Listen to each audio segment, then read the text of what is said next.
You're listening to Little Green Cheese, episode 72.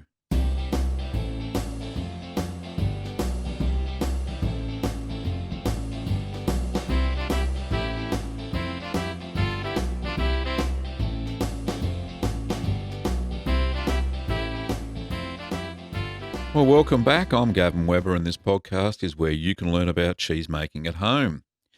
Well, been pretty busy on the cheese making front this weekend. I managed to make a formaggio. Oh, let me see if I can pronounce it correctly. Where is it? Oh, it's a good cheese. All right, ubrecchio or obricchio. That's how you say it. So it means drunken cheese. It will be coming out soon, of course, the video. But yeah, watch for it. Formaggio ubrecchio. Which means drunken cheese, and it's made with cow's milk. So it is a remarkably purple-looking cheese, or mauve colour, not mauve, maroon. Maroon is probably the colour it is. So that was a lot of good fun making that over the last weekend, and even young Benjamin, my son, even got into the act because we went away for the weekend and he had to turn the cheese in the wine. So very interesting for him to get involved in the cheese making process. Anyway, let's get on with some news. And this news is a little bit old, not probably 2-3 weeks, because we've had the royal wedding happen. The Prince Harry married Meghan Markle, and now they're the Duchess and Duke and Duchess of Cambridge, I think. I hope I got that right. Anyway, let's have a look at the news.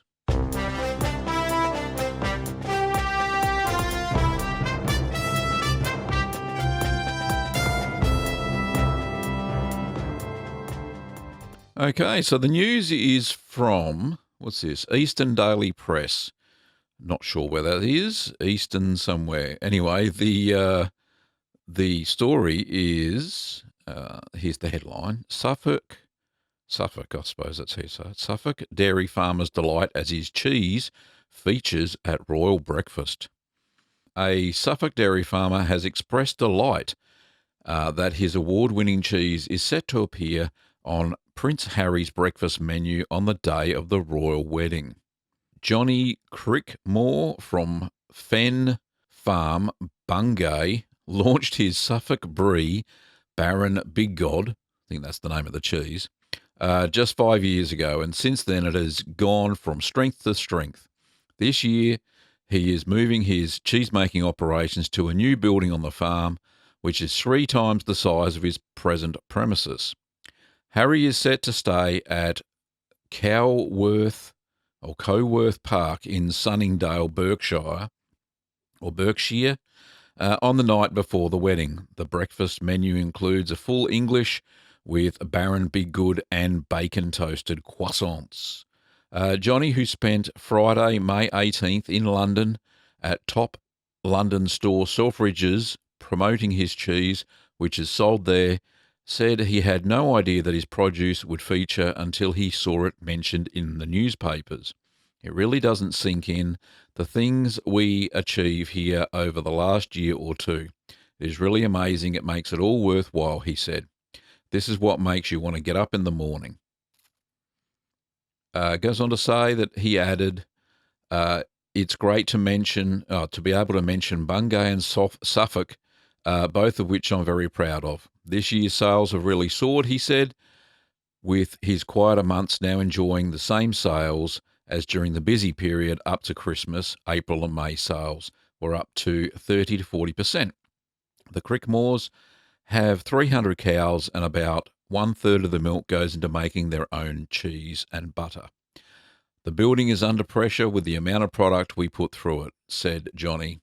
We are just managing to keep the age of the cheese right at the moment. Johnny and wife Dulcie decided to branch out as milk prices hit the floor, but the diversification has meant they've been able to make the farm more profitable, and they are now even selling small quantities of their cheese into Europe and Asia. Suffolk organic eggs will also feature at the Royal Nuptials, sorry, at the Royal Nuptials, going 500, with 500 going into Meghan Markle and Prince Harry's ethereal tasting wedding cake. Suffolk organic egg producer William Kendall of Maple Farm, Kelsale, near Saxmundham, said he didn't know who was providing the eggs, but said it was a coup for the county. We will be thrilled and honoured if they were ours, but if they are from Suffolk, we're thrilled anyway.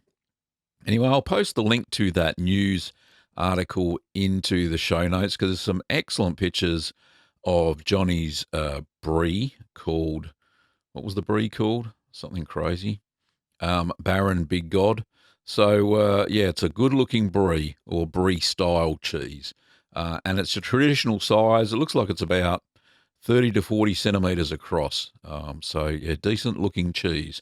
And I hope Harry enjoyed it on his nuptials wedding morning. Very interesting indeed. Anyway, let's get stuck into some of the listener voicemails and the questions that they pose.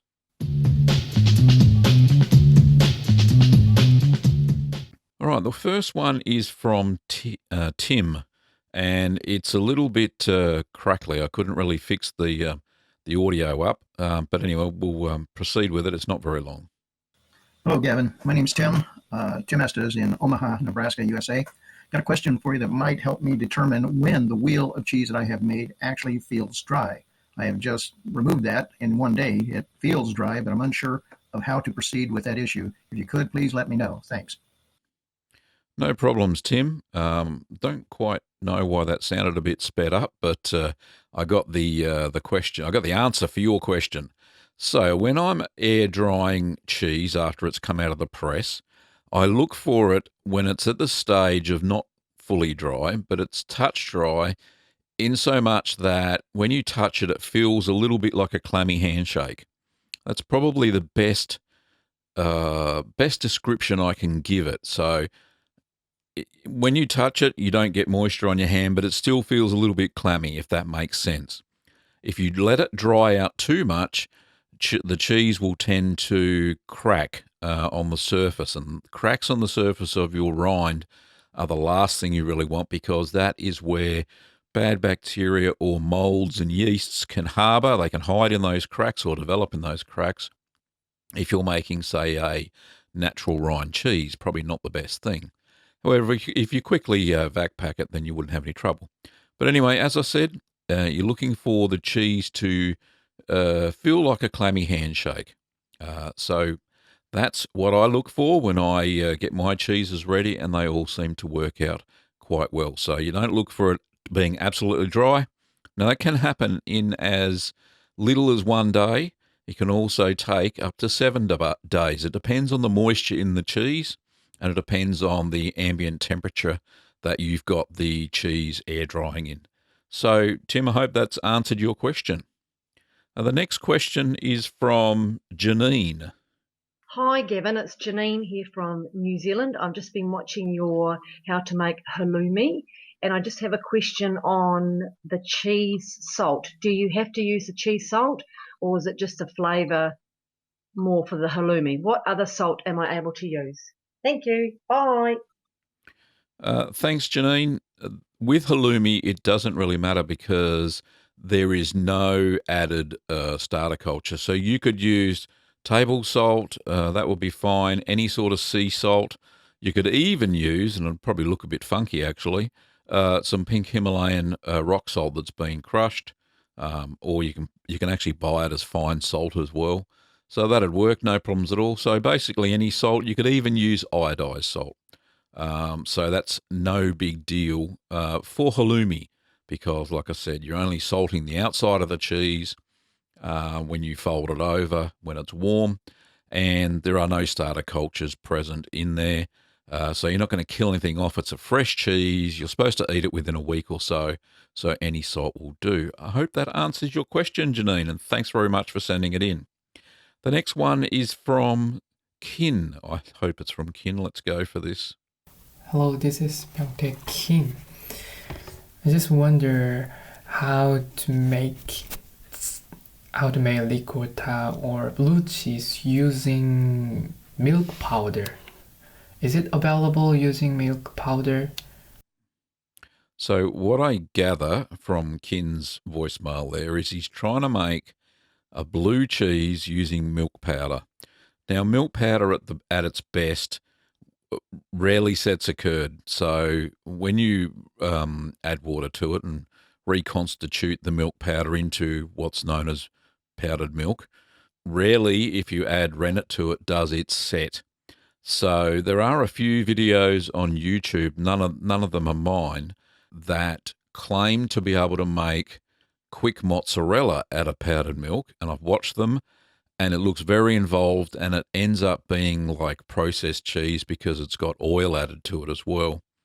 However, I've never seen a blue cheese video or heard of a blue cheese that's ever been made from powdered milk. So I'm sorry there, Ken, I don't think it's possible, but if you have given it a try and it's worked, then reach out again, leave us another voicemail. I'll be very happy to play it on the podcast. Anyway, moving right along, we've got one from Janice. Hello, Gavin. Thank you for posting this recipe.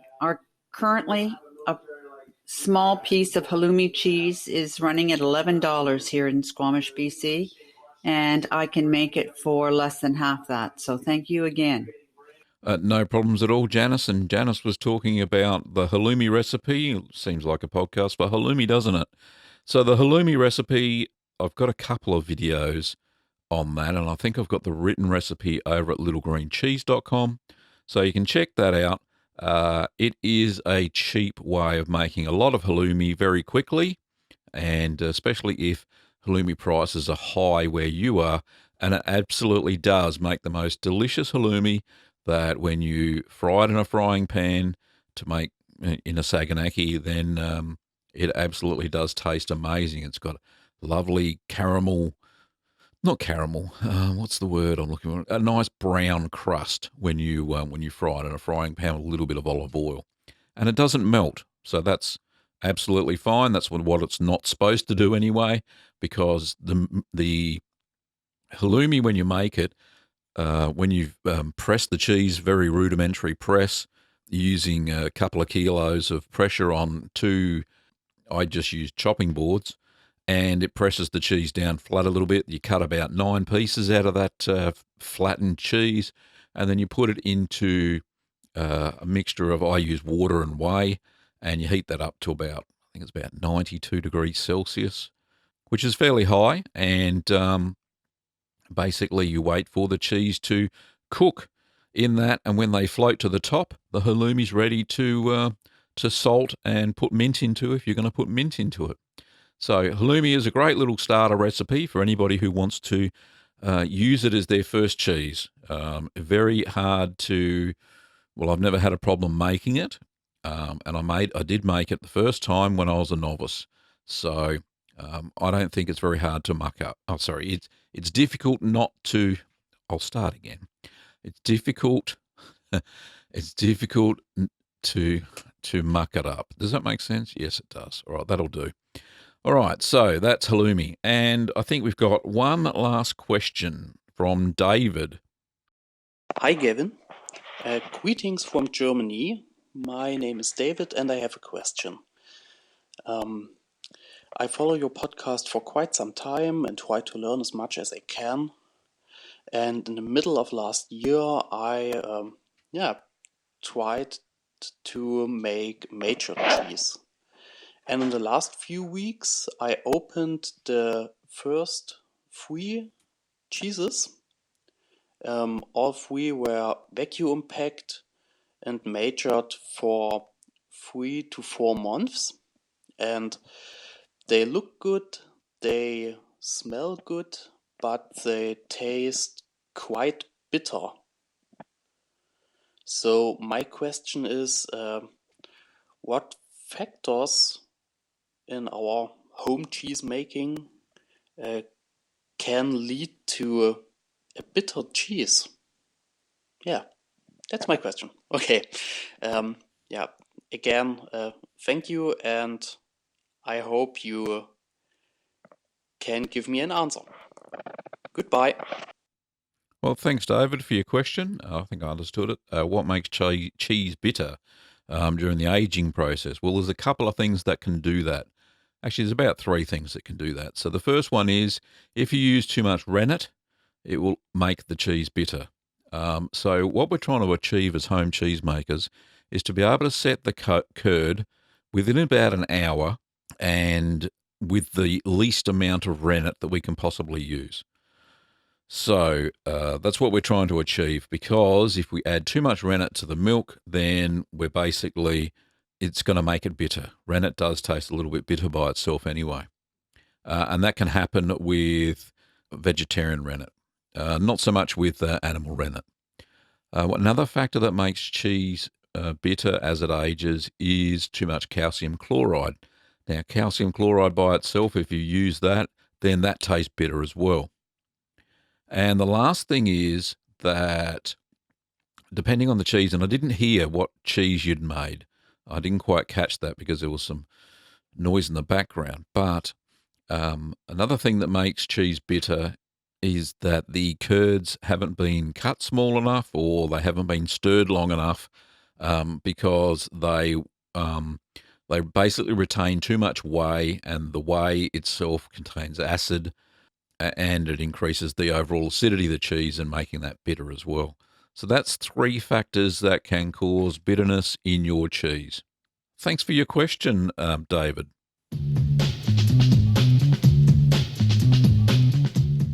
So just lastly, this podcast episode should go out a few hours before my 100,000 subscriber giveaway is about to be drawn. So if you listen to this fairly quickly, then you can enter the giveaway. You can go over to littlegreencheese.com/100subs. And let me just check that, make sure that's 100% correct. Where is it? Yep, so the link is littlegreenworkshops.com/100subs. It's that simple. And then if you manage to get that in there quick enough, as I'm recording it, there are 5 hours to go, but by the time I get this up, there'll probably be about 2 or 3. So hopefully you'll be able to enter the giveaway, the 100,000 subscriber giveaway from my YouTube channel. So you get to win a hard cheese making kit, and I will send it anywhere in the world. Anyway, thanks for listening, everybody. It's been a very interesting episode, lots of questions. But yeah, that's what makes the show. So don't forget, if you've got a question for me, Gavin, then pop over to littlegreencheese.com and you can use the SpeakPipe widget that's usually on one of the pages or over on the side, on the right-hand side of the page, and you can leave a voicemail question. Just make sure that you leave it nice and clear, and to replay your audio to see if it's okay, because some of the questions people have sent in, unfortunately, I've been unable to play them on the show. They've been so bad that I can't even understand them myself. So please take a moment to listen to your question after you've recorded it before you hit the send button. So that's fantastic. Also, don't forget that you can also leave an iTunes review. So if you like the show, then pop over to iTunes and give it a review if you are using an Apple device. If not, I'd love to see a comment on the bottom of the show notes for this, and you'll find the show notes over at littlegreencheese.com. And finally, we do have kits and supplies that are available for sale. You can find those over at littlegreencheese.com as well. And that'll take you away to our e-commerce store where we sell all that sort of stuff. We ship all over the world, bar a few countries where we're not allowed to ship, unfortunately. Okay, that's all we got time for.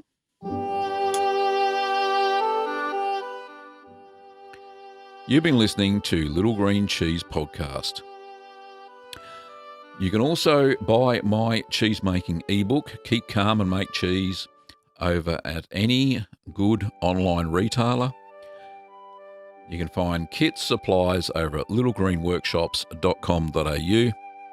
And for any recipes that I've written, pop over to littlegreencheese.com, and most of them are there. bar the ones that I'm putting into the second volume of my book. Thanks for listening, Curd Nerds, and stay tuned for the next exciting episode of Little Green Cheese Podcast.